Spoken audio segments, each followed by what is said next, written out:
Kuvempu, Bendre, KS. Narasimhaswamy, ಶಿವರುದ್ರಪ್ಪನವರಂತಹ ಕವಿಗಳು ಕೂಡ ಎಷ್ಟು ಜನ ತಲುಪೋದಕ್ಕೆ ಸಾಧ್ಯ?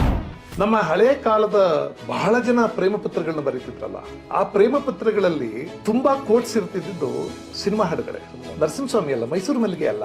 ನಾವು ಸಾಮಾನ್ಯವಾಗಿ ಶೀಲಾ ಅಶ್ಲೀಲದ ಬಗ್ಗೆ ಮಾತಾಡುವಾಗ ಸಿನಿಮಾ ಸಾಹಿತ್ಯದಲ್ಲಿ ಡಬಲ್ ಮೀನಿಂಗ್ ಅನ್ನೋ ಮಾತು ಬರ್ತದೆ. ನಮ್ಮಲ್ಲಿ ಈಗ ಡಬಲ್ ಮೀನಿಂಗ್ ಅಂತಾರಲ್ಲ, ಡಬಲ್ ಮೀನಿಂಗ್ ನ ಉದ್ದೇಶ ಏನು ಅಂತ ಪ್ರೇಕ್ಷಕ ದಡ್ಡ ಅಲ್ಲ, ಗೊತ್ತಾಗ್ಬಿಡುತ್ತೆ.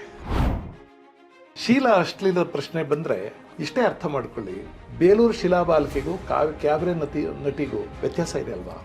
ಬೇಲೂರು ಶಿಲಾಬಾಲಿಕೆಗೂ ಅರೆಬರೆ ಬಟ್ಟೆನೆ ಹಾಕಿರೋದು, ಕ್ಯಾಬ್ರೆ ನಟಿಯು ಅರೆಬರೆ ಬಟ್ಟೆ ಹಾಕಿರೋದು. ಆದ್ರೆ ಕಲೆಗೆ ಅಸಭ್ಯ ಅಂತ ನಾವೇನ್ ಕರಿತೀವೋ ಅದನ್ನ ದಾಟುವ ಗುಣ ಇರುತ್ತೆ. ನಮಸ್ಕಾರ. ಪ್ರತಿನಿಧಿ ನ್ಯೂಸ್ನ ಹಾಡು ತೋರಿದ ಹಾದಿ ವಿಶೇಷ ಕಾರ್ಯಕ್ರಮಕ್ಕೆ ಸ್ವಾಗತ. ಇವತ್ತು ನಮ್ಮೊಂದಿಗೆ ಕನ್ನಡ ನಾಡಿನ ಸಂಸ್ಕೃತಿ ಚಿಂತಕರು, ಖ್ಯಾತ ವಾಗ್ಮಿಗಳಾದಂತಹ ಪ್ರೊಫೆಸರ್ ಕೃಷ್ಣೇಗೌಡರು ನಮ್ಮ ಜೊತೆ ಇದ್ದಾರೆ. ಸರ್ ನಮಸ್ಕಾರ. ಸರ್ ತಮಗೆ ಹೃತ್ಪೂರ್ವಕವಾದ ಸ್ವಾಗತ. ಸರ್ ನಮಸ್ಕಾರ ಮಹೇಂದ್ರ. ಇದೊಂದು ಸೌಭಾಗ್ಯ ನಮಗೆ, ನಮ್ಮ ಕನ್ನಡ ಚಲನಚಿತ್ರ ಗೀತೆಗಳ ಬಗ್ಗೆ ಅಥವಾ ಯಾವುದೇ ಚಲನಚಿತ್ರ ಗೀತೆಗಳ ಬಗ್ಗೆ ಇರುವಂತಹ ಮಾತು ಏನಂದರೆ ಅದೊಂದು ಕಲೋದ್ಯಮ ಅಂಥೇಳಿ, ಉದ್ಯಮವಾಗಿ ಪರಿವರ್ತನೆಯಾಗಿದೆ ಅಂತ ಹೇಳಿ. ಹಾಗಾಗಿಯೇ ಶಿಷ್ಟ ಸಾಹಿತ್ಯ, ಚಿತ್ರ ಸಾಹಿತ್ಯವನ್ನು ಅಷ್ಟು ಗಂಭೀರವಾಗಿ ಪರಿಗಣಿಸಲಿಲ್ಲ. ಅದರ ಬಗ್ಗೆ ಇವತ್ತು ನಾವು ಪ್ರೊಫೆಸರ್ ಕೃಷ್ಣೇಗೌಡರ ಜೊತೆ ಮಾತಾಡೋಣ. ಸರ್, ಹಾಡು ಅಂದರೆ ಏನು ಸರ್? ಮಾತಿಗೂ ಹಾಡಿಗೂ ಏನು ವ್ಯತ್ಯಾಸ ಇರುತ್ತೆ? ನಿಮ್ಮ ಪೀಠಿಕೆ ಮಾತಿಗೆ ಒಂದು ಮಾತನ್ನು ಸುಮ್ಮನೆ ಸೇರಿಸ್ಬಿಡ್ತೀನಿ ಮಹೇಂದ್ರ. ಯಾವುದನ್ನ ಗಂಭೀರವಾಗಿ ಪರಿಗಣಿಸಲಿಲ್ವೋ ಅದನ್ನು ಗಂಭೀರವಾಗಿ ಆಲೋಚನೆ ಮಾಡೋಣ ಅಂತ ಇವಾಗ. ಥ್ಯಾಂಕ್ ಯು ಅಲ್ವಾ? ಕೆಲವು ಸಲ ಬಹಳ ಕ್ಷುದ್ರ ಅನ್ನುವಂಥದ್ರಲ್ಲಿ ಕೂಡ ಒಂದು ಗಂಭೀರವಾದ, ಒಂದು ಉನ್ನತವಾದ ಅರ್ಥ, ಮೀಮಾಂಸೆ ಇರೋ ಸಾಧ್ಯತೆ ಇದೆ. ನಾವು ಯಾವುದನ್ನು ಬಹಳ ಗಂಭೀರ ಅಂತ ಅಂದ್ಕೊಂಡು ತುಂಬ ಚರ್ಚೆ ಮಾಡಿದ್ವೋ ಅದು ಕಾಲಾಂತರದಲ್ಲಿ ಬಹಳ ಕ್ಷುಲ್ಲಕವಾದದ್ದು, ಕ್ಷುದ್ರವಾದದ್ದು ಅಂತ ಅನ್ನಿಸ್ಬಹುದು. ಎಲ್ಲವೂ ಅಲ್ಲ, ಹಾಗೂ ಅನಿಸುತ್ತೆ. ಅದರಿಂದ ಒಂದು ಒಳ್ಳೆಯ ವಿಷಯ, ಚಲನಚಿತ್ರಗಳಲ್ಲಿ ಬಳಕೆಯಾಗಿರುವಂಥ ಹಾಡುಗಳು, ಅದ್ರ ಬಗ್ಗೆ ಮಾತಾಡೋದು ನನಗೆ ತುಂಬ ಸಂತೋಷ ಆಗುತ್ತೆ. ಯಾಕೆಂದರೆ ಒಂದು ನಾಡಿನ ಅಭಿರುಚಿಯನ್ನು, ಸಂಗೀತಾಸಕ್ತಿಯನ್ನು ಉಂಟು ಮಾಡಿದಂಥ ಅದ್ಭುತ ಸಂಗತಿಗಳು ಅಂದರೆ ಚಲನಚಿತ್ರ ಗೀತೆಗಳು.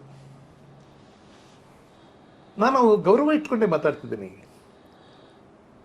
ಕುವೆಂಪು, ಬೇಂದ್ರೆ, ಕೆ.ಎಸ್. ನರಸಿಂಹಸ್ವಾಮಿ, ಶಿವರುದ್ರಪ್ಪನವರಂತಹ ಕವಿಗಳು ಕೂಡ ಎಷ್ಟು ಜನ ತಲುಪೋದಕ್ಕೆ ಸಾಧ್ಯ? ಆದರೆ ಶ್ರೋತೃ ಎಲ್ಲಿದ್ದಾನೋ ಅಲ್ಲಿಗೆ ಹೋಗಿ ಕಾವ್ಯವನ್ನು ಉಣಬಡಿಸಿದವರು ನಮ್ಮ ಚಿತ್ರ ಸಾಹಿತಿಗಳು. ಅಂಥದ್ದೊಂದು ಗೌರವ ಅವ್ರ ಮೇಲೆ ಇಟ್ಕೊಳ್ಳೋಣ.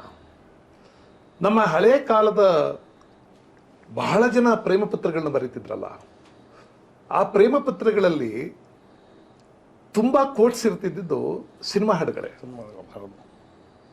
ನರಸಿಂಹಸ್ವಾಮಿ ಅಲ್ಲ, ಮೈಸೂರು ಮಲ್ಲಿಗೆ ಅಲ್ಲ. ಮೈಸೂರು ಮಲ್ಲಿಗೆ ಕಾಲೇಜಲ್ಲಿ ಓದೋರ್ಗಷ್ಟೇ ತಲುಪ್ತಾ ಇದ್ದಿದ್ದು. ಬಹಳ ಕೋಟ್ಗಳು ಇರ್ತಿದ್ದು, ಅಥವಾ ಅವ್ರ ಭಾವ, ನಿನ್ನನ್ನು ಕಂಡು ನನ್ನ ಮನಸ್ಸು ನವಿಲಿನ ಹಾಗೆ ಕುಣಿತು, ಹೂವಿನ ಹಾಗೆ ಅರಳಿತು, ನಿನ್ನ ನೆನಪಿನ ಸುಗಂಧ ನನ್ನನ್ನೆಲ್ಲ ಆವರಿಸಿಕೊಂಡಿದೆ ಅಂತನ್ನುವಾಗೆಲ್ಲ ಸಿನಿಮಾ ಹಾಡುಗಳೇ ಅವರ ಭಾವವನ್ನು ಕಟ್ತಾ ಇದ್ದಿದ್ದು. ಅದರಿಂದ ಸಿನಿಮಾ ಹಾಡುಗಳು ನಿರಂತರವಾಗಿ ಒಂದು ಮುಕ್ಕಾಲು ಶತಮಾನ ಕಾಲ ಕನ್ನಡದ ಮತ್ತು ಭಾರತದ ಎಲ್ಲ ಭಾಷೆಗಳನ್ನು,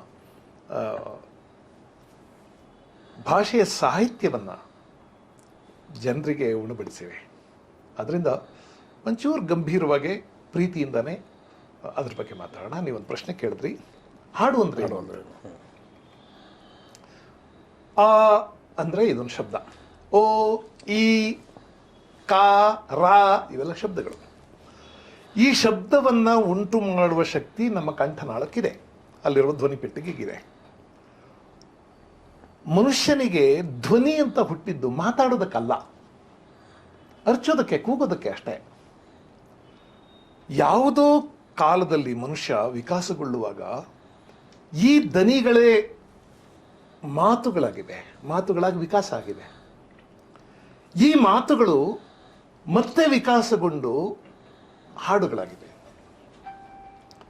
ನಾವು ಹೊರಡಿಸಬಲ್ಲಂಥ ದನಿಗೆ ಎರಡು ಶಕ್ತಿಗಳಿರ್ತವೆ, ಎರಡು ಸಾಮರ್ಥ್ಯ ಇರುತ್ತೆ.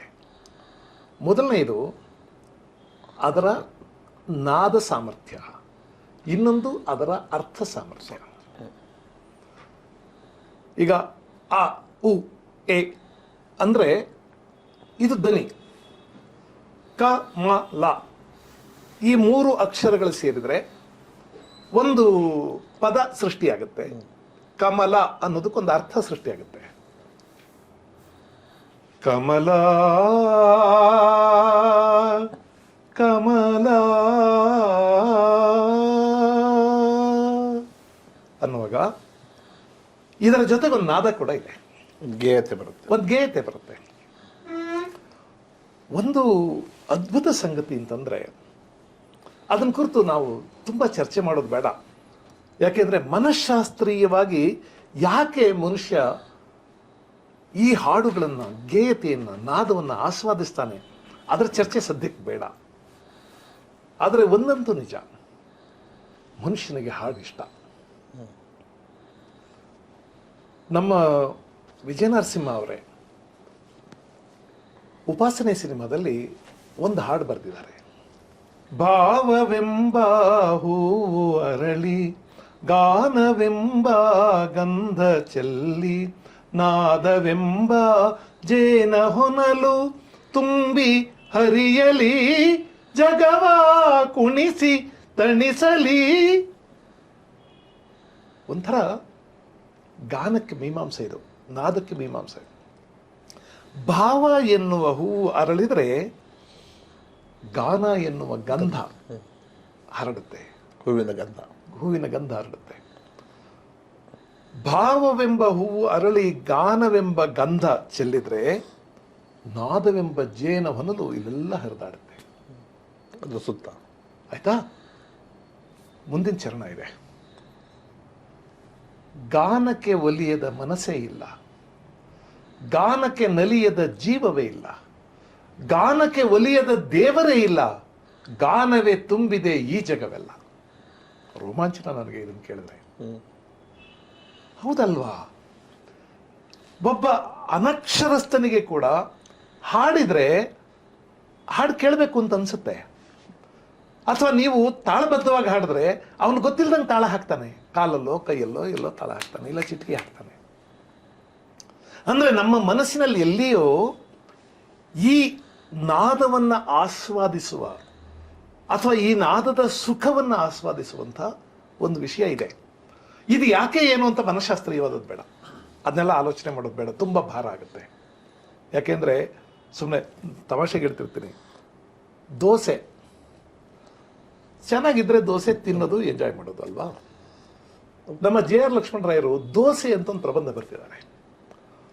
ಆ ದೋಸೆ ಕೆಮಿಸ್ಟ್ರಿಯಿಂದ ಏನದು ಅಂತ, ಕೆಮಿಸ್ಟ್ರಿಯವನ ಕಣ್ಣಲ್ಲಿ ದೋಸೆ ಏನ್ ಕಾಣಿಸುತ್ತೆ ಅಂತ. ಅದಕ್ಕೆ ದೋಸೆ ಅನ್ನೋದು ಅಕ್ಕಿ ಹಿಟ್ಟು, ಅದು ಹುಳಿ ಆಗುತ್ತೆ ಅಂದ್ರೆ ಈಸ್ಟ್ ಸೇರಿಸ್ತಾರೆ ಅದಕ್ಕೆ, ಅಥವಾ ಅದರಲ್ಲಿ ಹುಳಿಯಾಗುವಂಥ ಬ್ಯಾಕ್ಟೀರಿಯಾಗಳು ಬರ್ತವೆ, ಅದರಿಂದ ಅದರಲ್ಲಿ ನೊರೆ ಸೃಷ್ಟಿಯಾಗುತ್ತೆ. ನೊರೆ ಯಾಕೆ ಸೃಷ್ಟಿಯಾಗುತ್ತೆ? ಆಮೇಲೆ ಆ ದೋಸೆಗೆ ಎಣ್ಣೆ ಹಾಕ್ತಾರಲ್ಲ, ಆ ಎಣ್ಣೆ ಡೆನ್ಸಿಟಿ ಎಷ್ಟು, ಎಣ್ಣೆ ಹಾಕೋದ್ರಿಂದ ಮಾತ್ರ ದೋಸೆ ಏಳುತ್ತೆ ಯಾಕೆ, ಅದು ತವಾ ಕಂಟ್ಕೊಳ್ಳೋದಿಲ್ಲ ಯಾಕೆ? ಇದೆಲ್ಲ ಕೆಮಿಸ್ಟ್ರಿ. ತಿನ್ನೋನ್ಗೆ ಇದೆಲ್ಲ ಬೇಕಾಗಿಲ್ಲ, ರುಚಿ ಅಷ್ಟೇ. ತಿನ್ನೋನ್ಗೆ ಅದರ ರುಚಿ, ಅದರ ಪರಿಮಳ, ದೋಸೆದೊಂದು ಪರಿಮಳ, ಆಮೇಲೆ ನೋಡಿದ್ರೆ ಒಂದು ಚೆಲುವು, ನಮ್ಮ ಬಾಯಲ್ಲಿ ನೀರು ಇರುತ್ತಲ್ಲ, ಆ ಸೊಗಸು, ಅಷ್ಟು ಸಾಕು. ನಾವು ಹಾಗೆ ಮಾತಾಡೋಣ. ಒಂದಂತೂ ನಿಜ, ಮನುಷ್ಯ ಮನಸ್ಸಿಗೆ ನಾದ ಇಷ್ಟ, ಅರ್ಥಕ್ಕಿಂತಲೂ ನಾದ ಇಷ್ಟ. ಎಷ್ಟೋ ಸಲ ಅರ್ಥ ಗೊತ್ತಿಲ್ಲದೇನು ಮನುಷ್ಯ ನಾದವನ್ನ ತುಂಬ ಸುಖವಾಗಿ ಎಂಜಾಯ್ ಮಾಡ್ತಾನೆ. ನಿಮಗೊಂದು ಹಾಡು ಗೊತ್ತಿದೆ, ಉತ್ತರ ಧ್ರುವದಿಂ ದಕ್ಷಿಣ ಧ್ರುವಕ್ಕೂ ಚುಂಬಕ ಗಾಳಿಯು ಬೀಸುತ್ತಿದೆ. ಶರಪಂಜರ ಸಿನಿಮಾದ ಹಾಡು, ದರಾ ಬೇಂದ್ರೆ ಅವರ ಹಾಡು. ಒಂದು ಚರಣ ಅದರಲ್ಲಿ, ಭುವನ ಕುಸುಮಿಸಿ ಪುಲಕಿಸಿ ಮಲಕಿಸಿ ಕೋಟಿ ಕೋಟಿ ಸಲ ಮಸಯಿಸಿತು, ಮಿತ್ರನ ಮೈತ್ರಿಯ ವಸಗೆ ಮಸಗದಿದೆ, ಮರುಕದ ಧಾರೆಯು ಮಸೆಯಿಸಿತು, ಮರುಕದ ಧಾರೆಯು ಮಸೆಯಿಸಿತು. ಅಕ್ಷಿ ನಿಮೀಲನ ಮಾಡದ ನಕ್ಷತ್ರದಿ ಗಣ ಗಗನದಿ ಹಾರದಿದೆ ಬಿದಿಗೆಯ ಬಿಂಬಾಧರದಲ್ಲಿ ಇಂದಿಗೂ ಮಿಲನದ ಚಿಹ್ನವು ತೋರದಿದೆ ಮಿಲನದ ಚಿಹ್ನವು ತೋರದಿದೆ. ಯಾರಿಗೆ ಅರ್ಥ ಆಗಿದೆ ಹೇಳಿ ಹಾಡು? ಮತ್ತೆ ಯಾಕೆ ಬೇಕು ಅರ್ಥ? ಅಂದ್ರೆ ರಸಿಕ ಒಂದು ತೀರ್ಪು ಬರೆದಿದ್ದಾನೆ, ನನಗೆ ಅರ್ಥವೇ ಬೇಡ ಕಣೆ ಅಂತ. ಲಯ ಸಾಕು. ನನ್ನೊಳಗೆ ಅದೇನೋ ಅನ್ನಿಸ್ತಾ ಇದೆ, ಸಾಕಷ್ಟು, ನನಗೆ ಅದರ ಅರ್ಥ ಕೂಡ ಬೇಡ. ಈ ಹಾಡು ಸಕ್ಸಸ್ಫುಲ್ ಹಾಡು, ಯಶಸ್ವಿಯಾದ ಹಾಡು. ಆದರೆ ಈ ಹಾಡನ್ನು ಕೇಳಿರುವ ಕೋಟ್ಯಂತರ ಜನಗಳಲ್ಲಿ ಕೆಲವು 100 ಜನಕ್ಕೂ ಇದರ ಅರ್ಥ ಗೊತ್ತಿಲ್ಲ. ಮತ್ತೆ ಬೇಕು ಅನ್ಸೂ ಇಲ್ಲ, ಬೇಕು ಅಂತ ಅನ್ಸೇ ಇಲ್ಲ, ಅರ್ಥ ಬೇಕು ಅಂತ ಅನ್ಸೇ ಇಲ್ಲ. ಕೆಲವು ಹಾಡುಗಳು ಅರ್ಥ ಆಗ್ತವೆ, ಕೆಲವು ಹಾಡುಗಳ ಅರ್ಥ ಆಗಲ್ಲ. ಎಷ್ಟೋ ಶಬ್ದಗಳ ಅರ್ಥ ಆಗಿಲ್ಲ. ಧನುವೋ ಜನಕನ ಮಮತೆಯ ಕುಡಿಯೋ ಸೀತೆಯ ಕನ್ಯಾ ಸಂಕಲೆಯೋ ಧನುಜರ ಕನಸಿನ ಸುಖ ಗೋಪುರವೋ ಧನುಜರ ಕನಸಿನ ಸುಖ ಗೋಪುರವೋ ಮುರಿವುದು ಮಿಥಿಲಾ ನಗರದಲ್ಲಿ. ಎಂಥ ಅದ್ಭುತವಾದ ಸಾಹಿತ್ಯ ಇದು ಅಂದರೆ ಕುರಾ ಸೀತಾರಾಮ ಶಾಸ್ತ್ರಿಯವರ ಸಾಹಿತ್ಯ. ರಾಮ ಮಿಥಿಲೆಯಲ್ಲಿ ಧನಸ್ಸನ್ನು ಮುರಿತಾ ಇದ್ದಾನೆ. ಅವನು ಮುರಿದದ್ದು ಬರೀ ಧನಸ್ಸಲ್ಲ, ಎಷ್ಟು ಅರ್ಥ ಕೊಡ್ತಾರೆ ನೋಡಿ. ಇದು ಧನುವೋ ಜನಕನ ಮಮತೆಯ ಕುಡಿಯೋ, ಜನಕನ ಮಮತೆಯ ಕುಡಿಯನ್ನ ಮುರಿತಾ ಇದ್ದಾನೆ.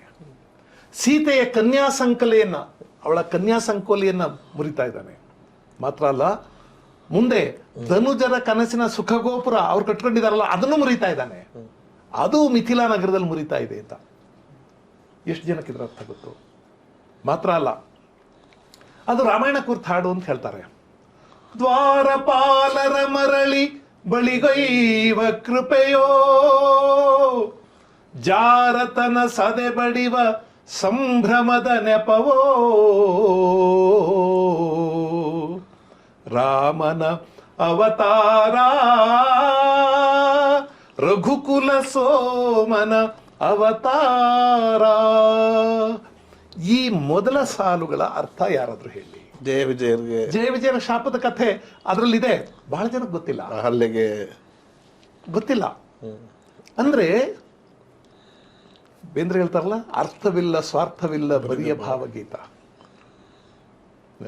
ಎಷ್ಟೋ ಸಲ ಅರ್ಥವೇ ಇರೋದಿಲ್ಲ, ನಮಗೆ ಏನೋ ಆಗ್ತಾ ಇರುತ್ತೆ ಮನಸ್ಸಲ್ಲಿ. ಅದಕ್ಕೆ ಒಂದು ಇಂಗ್ಲಿಷ್ನಲ್ಲಿ ಒಂದು ಮಾತಿದೆ, ಸುಂದರವಾದ ಮಾತು, an effective poetry is communicated before it is understood. ಒಂದು ಒಳ್ಳೆಯ ಪದ್ಯ ಅರ್ಥ ಆಗುವ ಮೊದಲು ನಮ್ಮನ್ನು ತಾಕಬೇಕು, ನಮ್ಮೊಳಗೆ ತಾಕಬೇಕು. ಅರ್ಥ ಬಗ್ಗೆನೇ ಕೂತ್ಕೊಂಡು ಮಾತಾಡೋಣ ಸರ್. ನಾವು ಸಾಮಾನ್ಯವಾಗಿ ಶೀಲಾ ಅಶ್ಲೀಲದ ಬಗ್ಗೆ ಮಾತಾಡುವಾಗ ಸಿನಿಮಾ ಸಾಹಿತ್ಯದಲ್ಲಿ ಡಬಲ್ ಮೀನಿಂಗ್ ಅನ್ನೋ ಮಾತು ಬರ್ತದೆ ಸರ್. ಡಬಲ್ ಮೀನಿಂಗಲ್ಲಿ ಬರೆದಿದ್ದಾರೆ, ಮತ್ತು ಅದರ ಚಿತ್ರೀಕರಣ ಮಾಡುವಾಗಲೂ ಕೂಡ ಅದೇ ಥರದ ಚಿತ್ರೀಕರಣ ಮಾಡಿ. ಒಂದು ಹಾಡು ತಾವು ಕೆಲವು ಕಡೆ ಪ್ರಸ್ತಾಪ ಮಾಡಿದ್ರಿ ಸರ್. ಒಂದು ಹಾಡನ್ನು ಬಹಳ ಶಿಷ್ಟವಾಗಿ ಡಬಲ್ ಮೀನಿಂಗ್ ಅನ್ನೋದು ಕಣ್ಣಿಗೆ ಅಥವಾ ಕಿವಿಗೆ ರಾಚದೇ ಇರೋ ಹಾಗೆ ಶಬ್ದಗಳಲ್ಲಿ ಅವತರಿಸೋದು, ನೀವು ಹೇಳುವ ಅರ್ಥ ಮತ್ತು ಸಂಗೀತ ಎರಡನ್ನೂ ಕೂಡಿಸುವ ಸಾಧ್ಯತೆಗಳು ತಾವು ಹೇಳಿ.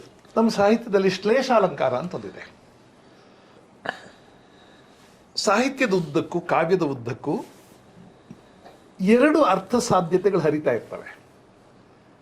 ನೀವು ಯಾವ ಹರಿವಿನಲ್ಲಿ ಹೋಗ್ತೀರಿ ಆ ಅರ್ಥವೇ ಉದ್ದಕ್ಕೂ ಕಾಣಿಸ್ಕೊತಾ ಇರುತ್ತೆ.